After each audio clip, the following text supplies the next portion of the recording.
You're listening to Don't IEP Alone with special education advocate Lisa Lightner. For more information about Lisa, the IEP Toolkit, and more ways we can help you in your process, go to adayinourshoes.com. Now back to the show with your host, Lisa.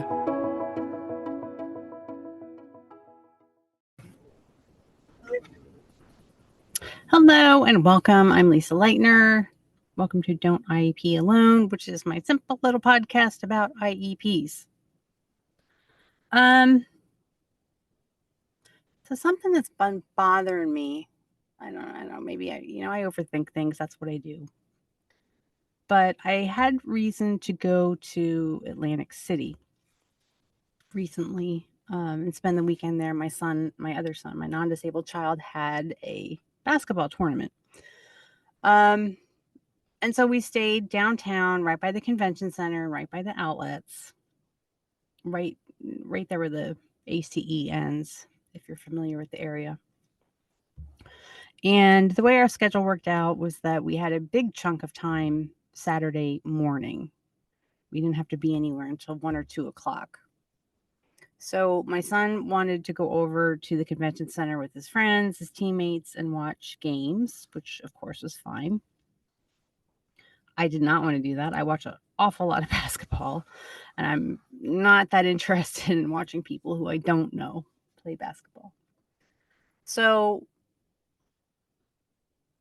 I decided to go to the outlets and walk around. The first thing though was I wanted to see the ocean and the beach.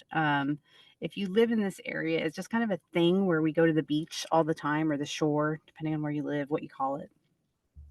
It's just kind of a thing to do in the summer. And for the past several years, we have not done it because, I don't even think I've really been to the beach much since the pandemic. Kevin doesn't like the sand. He doesn't like the heat. We no longer have, we used to have this vehicle device called a WIKE, W-I-K-E.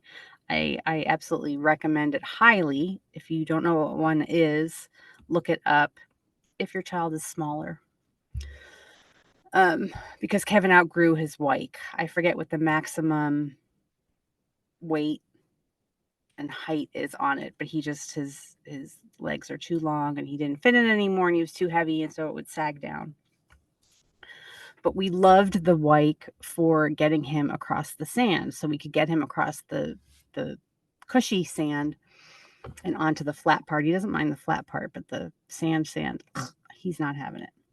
Anyway, for many, many reasons, we have not really gone to the beach like we used to. We used to go for 2 weeks every summer. So I hadn't seen the ocean in quite some time, and so I said, that I was going to walk up to the boardwalk and just kind of sit and look at the ocean for a while. Well, if you've not been to Atlantic City, it's kind of seedy. I do have a point. I'm getting to it. It's kind of seedy. If you don't know the history, for many, many decades in this country, like the only places you could gamble was Atlantic City and Nevada. Some places in Nevada. So if you wanted to gamble or go to a casino in this country, those were your two options. And of course, during that time, Atlantic City was very well populated and busy. It was a busy town, right? Like people went there, even though it did, of course, attract a seedy element to it. And you would hear all kinds of stories in the 70s and 80s of parents going to the casinos, and they would leave their kids in the vestibule and things like that because the kids weren't allowed in the casino, like really crazy stuff. Mafia type stuff, prostitutes, just a lot of seedy stuff. So then when, if you remember, it started that Indian reservations could have casinos, and then other states and cities were like, hey, we're going to have a casino. And now there's just casinos everywhere. And many states have casino apps where you can just gamble on your phone. There's sports betting on your phone. The market has become increasingly saturated, so you don't have to go to Atlantic City to gamble anymore in the East Coast. They've tried to reinvent themselves, the outlets being part of it. My son and I, my non-disabled child and I, we went to Showboat a couple of summers ago when the new water park opened up, and it's a really cool water park. It's indoors. It's huge. It's a lot of fun. So we've done that. They've tried to build more like resort type hotels with spas and things like that, and attracting decent entertainment, which they do. They attract, pretty decent singers. And one of the people I saw advertised on a billboard was, like Kelly Clarkson. So yeah, so they get some pretty big name singers and comedians. But anyway, so I'm walking up. We were 4 blocks from the boardwalk. And, I looked at the map on my phone and it was like, okay, if I just go straight up these 4 blocks, that would take me right to the boardwalk. And it was like maybe, I don't know, 10 or 11 in the morning. And it was weird because it was like, I don't know how to explain it. It just didn't feel right. It just like, it wasn't that I felt unsafe, but I was, like looking behind my back a lot because like these city blocks were pretty desolate for 10 or 11 in the morning. And it was a decent, sunny, breezy day. What we know about learning disabilities and mental health issues is that, and I'm not going to like bury you in statistics, but what we know is that people who do have mental health issues and or learning disabilities, dyslexia, things like that, that they tend to self-medicate. And the rate of addiction is much, much higher. The rate of being incarcerated is much, much higher, and things like that. So being learning disabled or having a mental illness, that by itself, because of the lack of supports in society, that very much increases your chances of, again, being in addiction or being in prison.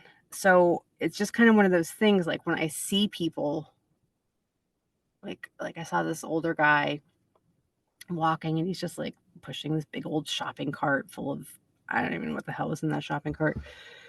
And it was pretty warm out that day. Like I only had on a t-shirt and cropped jeans, and that really was plenty. And he had on like more than one hat and like all these coats and scarves and stuff, like really just kind of like this vagrant look to him. I'm like, I just like look at them and I'm like, like who failed you?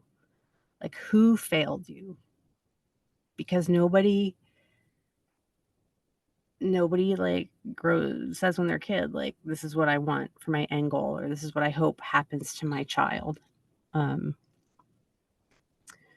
My son and I, well, I'll get to that story in a minute. So then I also was, so I'm like still walking up, and like the buildings in Atlantic City are just like weird, like because there's so many giant hotels and casinos that you could be walking on a city block, but like if you're behind the hotel or at the back end of a hotel or casino, it's like very industrial. Like there's going to be like a lot of dumpsters. It's not going to look pretty and things like that. And so I was at this one intersection, and it was like Michigan Avenue and I think Park Place. I'm like, of course. So I started thinking about Monopoly, and I'm like looking around and everything, and like Park Place was supposed to be like it, right? Like, isn't it one of the most expensive properties in Monopoly? Like, if you can get that, that's where you want to be. And I'm just thinking, like, this is not where I want to be. And then, unfortunately, I walked up.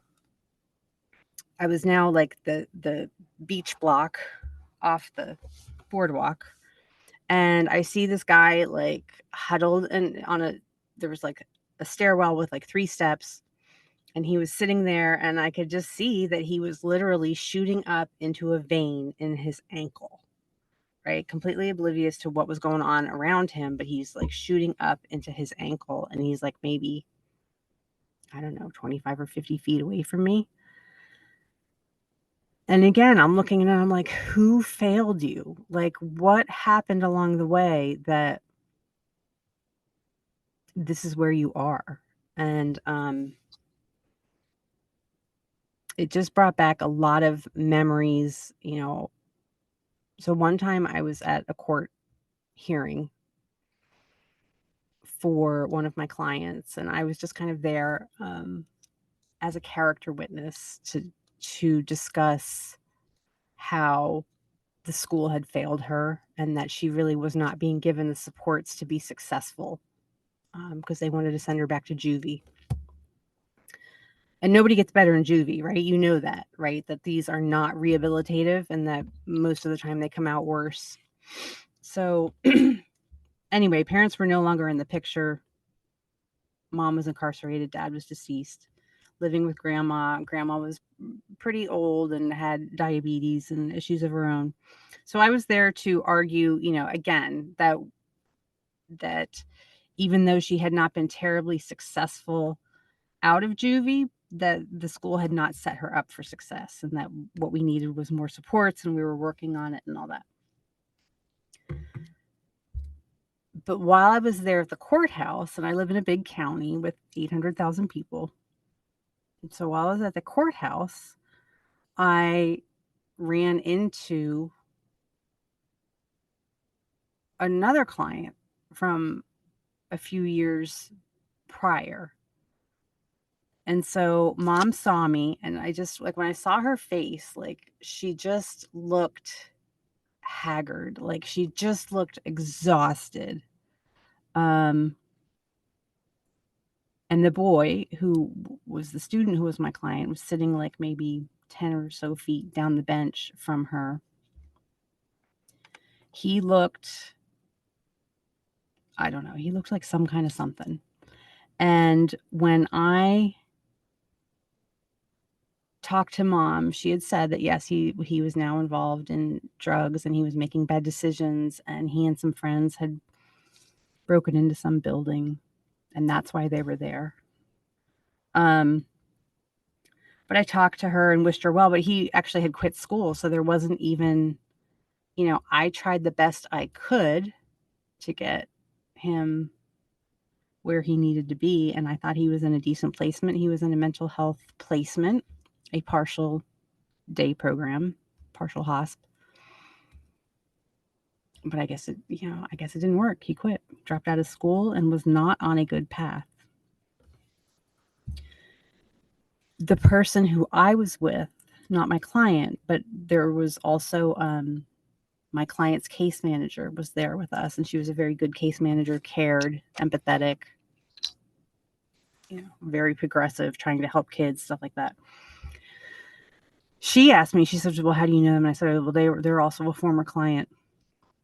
And she said, yeah, that kid's strung out on pills. She said, I can tell the way he looks and the way he's acting. I've seen enough of it that, you know, they have a certain look that I guess I would assume that someone who works as a case manager in a juvenile detention center would be accurate when it comes to stuff like that, unfortunately. So it was just my client at the time, I could tell you who failed her. It was her parents. Her parents absolutely failed her. And I won't get into the details. It was some really, really horrific stuff. Like, if you want to think about the worst of the worst, when we're talking about assaults and abuse, it was the worst of the worst. So that's who failed my client. The other client who was there, who wasn't a client anymore, and I think, like, well, who failed him? Like, his mom was there and she cared. I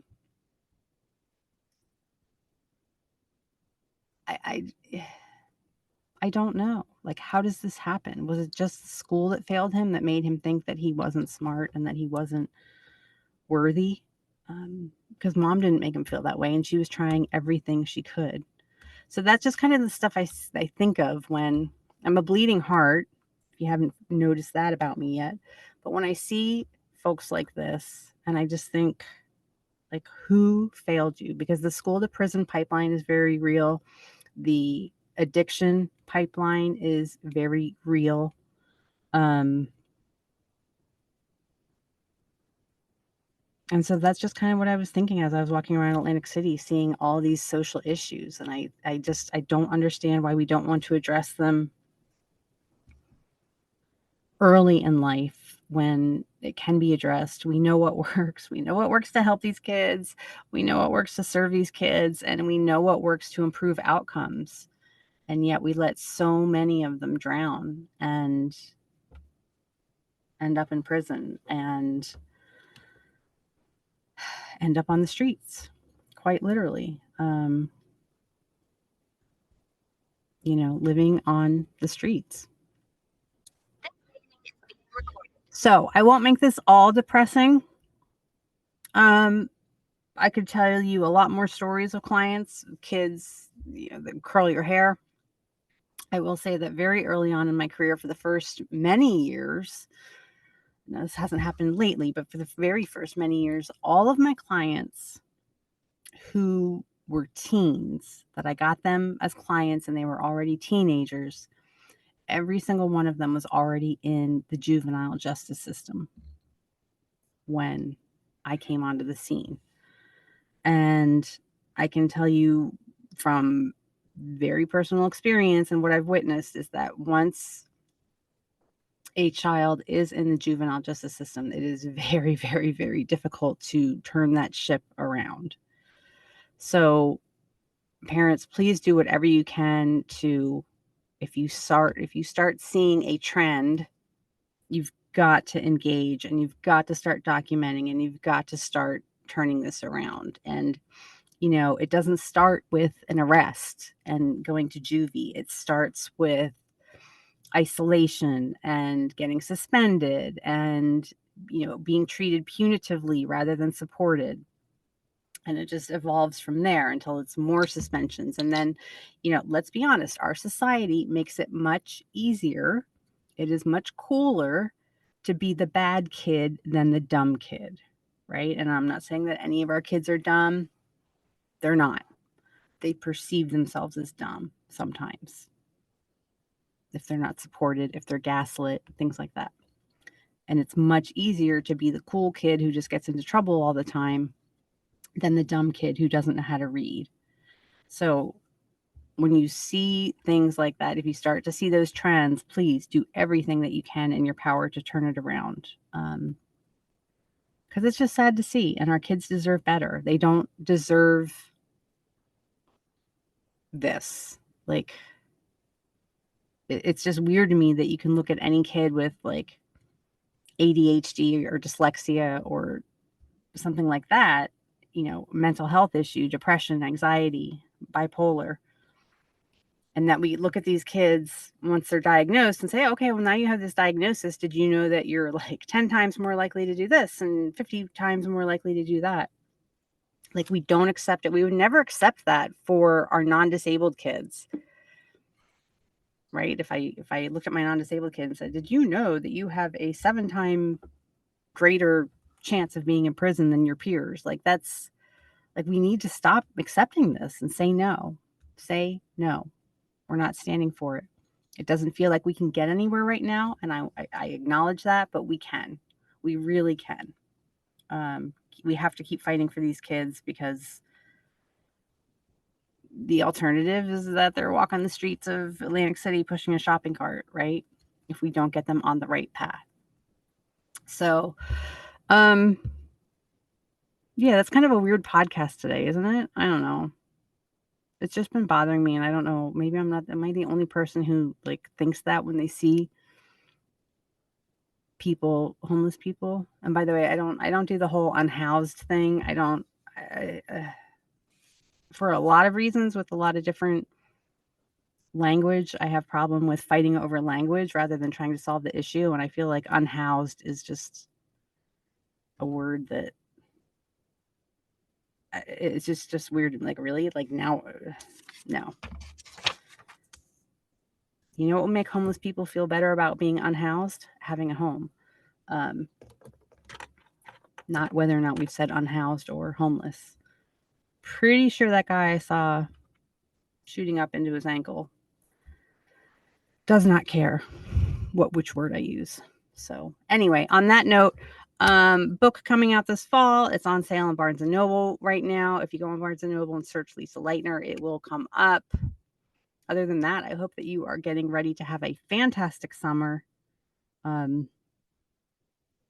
Visit the beach, visit the shore, whatever you call it. Yeah, and have a great rest of your day. Thank you for listening to Don't IEP Alone with special education advocate Lisa Lightner. We're so glad you've joined us and would love to connect with you outside of the show. For more information about Lisa, the IEP Toolkit, and more ways we can help you in your process, go to adayinourshoes.com. From self-care tips to common IEP mistakes, there's even more to explore. Don't forget to rate and review the podcast and subscribe to never miss an episode. Until next time, don't IEP alone, and you don't have to.